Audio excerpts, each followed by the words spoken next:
Ititra tekny police pirenena eto amin'ny commissariat central ity no antsona amin'ny anaram-bositra hoe Lema. Mpanendaka gaiglay sy mpandaroka olona eny amin'ny faritry ny galana manjary soa iny. Olona amampolony maro no efa tratry ny asa ratsy io tany an-toerana. Olona amampolony maro no efa tratry ny asa ratsy io teny an-toerana. Ny lasibatra farany tamin'izany dia olona mpivady andeha-hody.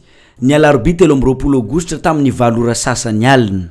Alina zany nefa nisy zava-pisay zany olona mpivady zay nandeha moto tonga dia mibahana an'le rangahy anankiray zay hitatsika eo amin'ny sary io zany zay atao hoe Lema.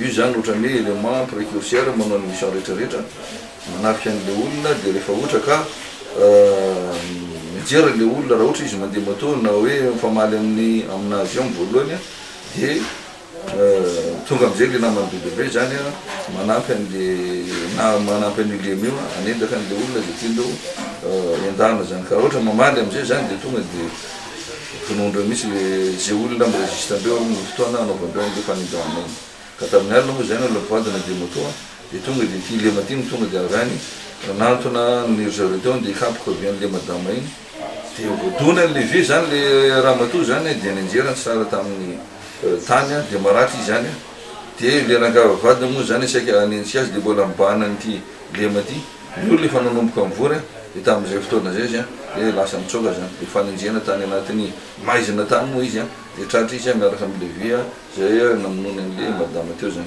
Tambazotra ny jiolahy izy ireo. Lema ihany no voasambotra fa mbola misy ny olona maro tsy latsaky ny 7 mbola karohina fatratra amin'izao fotoana izao raha ny fanazavany commissaire central. I Lema efa avy ny gadra raha ny fanazavana azo teto an-toerana.